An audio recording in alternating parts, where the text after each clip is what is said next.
এসো।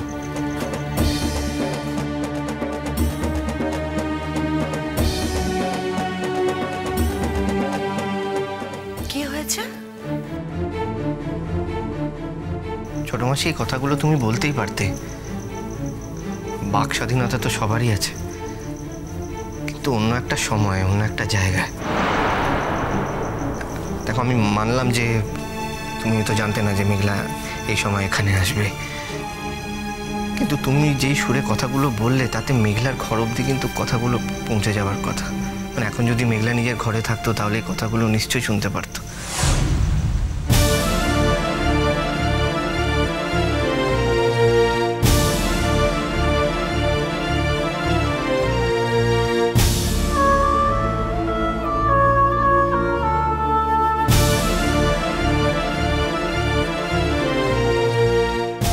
তুমি তোমার ব্যবহারে মাকে যথেষ্ট কষ্ট দিয়েছো মেঘলা।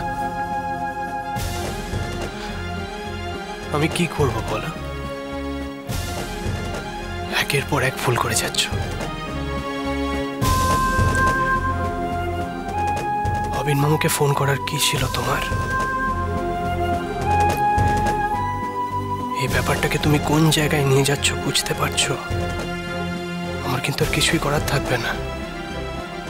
সবটা একটু একটু করে আমার হাতের বাইরে চলে যাচ্ছে মেঘলা, সবটা। কিরে মেঘলা, তুই হঠাৎ করে নিচে চলে এলি যে? কি চাই তোর এখানে? যখন জানিস তোকে কেউ সহ্য করতে পারে না, থাক না বাবা নিজের ঘরে। আর তাছাড়া পিকলুদাকে ডেকে নিতে পারতি তো, পিকলুদার সঙ্গে ঘরে বসে গল্প করতে পারতি, তাই না? মেঘলা, এখানে দেখ সবাই না একটু ফ্রিলি হাসছিল, কথা বলছিল। তোর তো এখানে চোখ ভরা জল নিয়ে এসে দাঁড়ানোর কোনো দরকার ছিল না।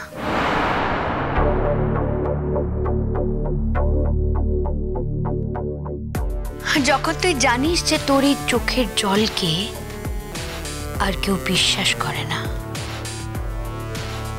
ঈশ্বর আছেন মেঘলা, তুই এতদিন ধরে আমাকে অনেক ফাঁসিয়েছিস, অনেক মিথ্যে অপবাদ দিয়েছিস। হ্যাঁ, তাই দেখ চাকাটা ঘুরে গেছে। আর কি হবে বল? আর কিছু করার নেই জানিস। তাই যা করেছিস সব ভুলে গিয়ে একটু ভালো হওয়ার চেষ্টা কর। ভালো।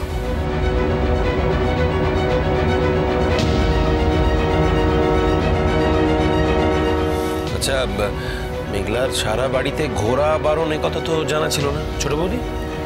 তুমি কি এরকম কোনো আইন জারি করেছো নাকি? হ্যাঁ করেছি তো, করেছি। আমি চাই না ও আমার চোখের সামনে ঘুরে ফিরে বেড়াক।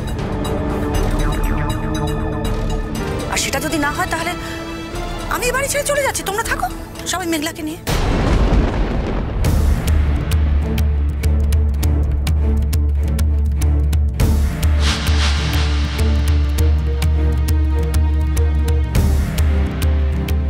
মা, আমি থাক থাক থাক, আমাকে তুমি মা বলে ডাকতে চেও না।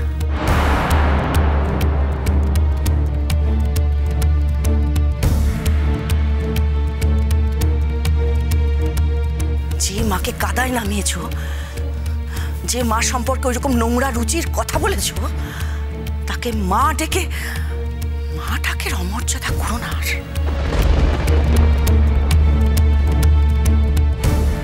ছোট মাসি, আমি মেঘলাকে নিয়ে একটু বেরোচ্ছি।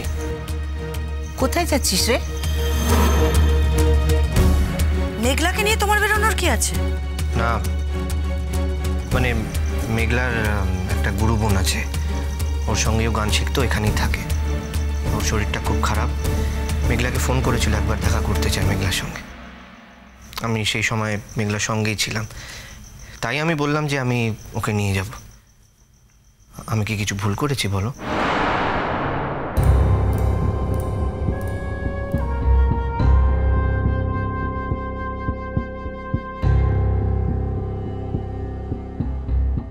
এই কথাটা তো মেঘলা আমাকে একবারের জন্য বলেনি। অবশ্য ওর সঙ্গে আমার দেখা হয় বা কতটুকুর জন্য। এই কয়েকদিনে মেয়েটা কেমন শুকিয়ে গেছে। কিন্তু সবটা তোমার নিজের ভুলের জন্য মেঘলা, সবটা, সব তোমার দোষ। রেডি হয়ে তো বেরিয়েছো দেখছি, এখন জিজ্ঞেস করা না করার কি আছে? আমি রেডি হয়ে আসিনি মা, যেরকম ছিলাম সেরকমই এসেছি। তুমি যদি বলো তাহলে যাব।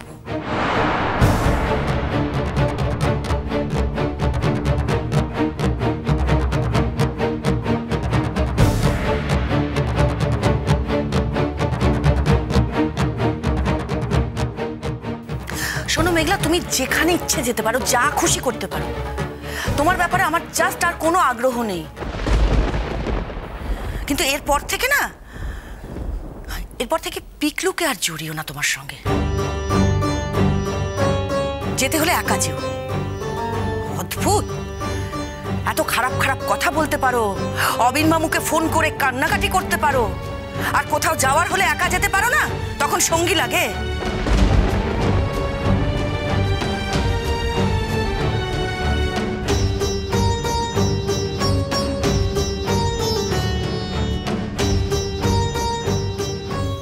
মাসি ও আমাকে বলেনি, ইনফ্যাক্ট ও তো যেতেও চাইনি। আমি ওকে বললাম যে আমি ওকে নিয়ে যাব। এবার এটা তোমাদের বাড়ি, তোমরাই বলো, যদি তোমাদের আপত্তি থাকে আমি নিয়ে যাব না ওকে। পিকলু, একটা অসুস্থ মানুষকে দেখতে যাচ্ছিস, সেখানে তো বাধা দেবার কোনো কারণ নেই। আমরা নিশ্চয়ই এতটা অমানুষ নই। পিকলু, তুমি যখন কথা দিয়েছো তুমি ওকে নিয়ে যাও, কিন্তু ভবিষ্যতে আর তুমি এইরকম ব্যাপারে নিজেকে জড়িও না। এটা আমরা ঠিক পছন্দ করছি না।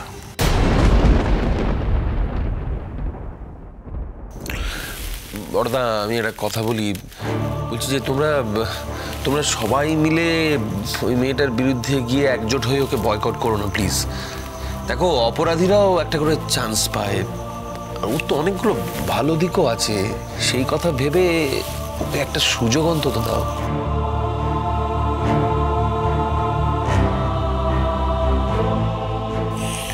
পাগলা ঘোড়া, ও যদি কাম্মার ব্যাপারে কোনো কথা না বলতো তাহলে ওকে আমরা ক্ষমা করতে পারতাম,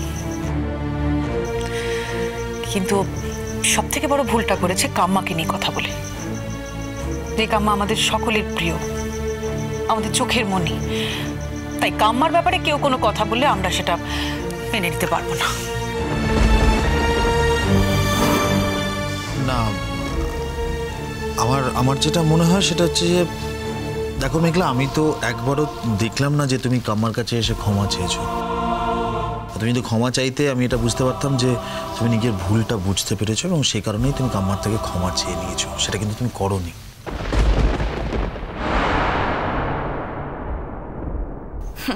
ও ক্ষমা চাওয়ার মেয়ে নাকি? বরঞ্চ অদ্রিজাকে যে সমস্ত দোষগুলো দেওয়া হয়েছিল ও সেগুলো মিথ্যে মিথ্যে ভুল স্বীকার করেছে। থ্যাংক গড যে আজ এই বাড়িতে সবাই অদ্রিজাকে অন্তত চিনতে পেরেছে। মিষ্টু, আমি তোমাকে অনেকবার ধরে বলেছি সব ব্যাপারে কথা বলবে না। কেন কথা বলবো না? আমার মাকে তোর বউ ইনসাল্ট করতে পারে আর আমি সেই বিষয়ে কোনো কথা বলতে পারবো না, তাই তো? এ কথা একদম ভুলেও মনে আনবি না। আমার বাবা মাকে বা আমার ফ্যামিলির কাউকে যদি একটা বাইরের মেয়ে এসে কিছু বলে, আমি তার জন্য প্রতিবাদ করবই। মেঘলা, আমাদের দেরি হয়ে যাচ্ছে, এখনই বেরোতে হবে।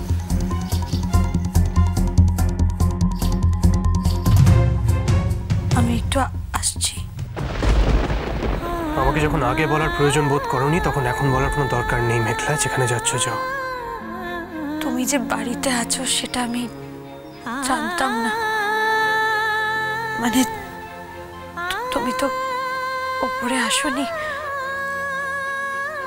তাই বুঝতে পারোনি। সেটা ইম্পর্টেন্ট। ঘরে যায়নি না, ঘরে আর যাবেও না।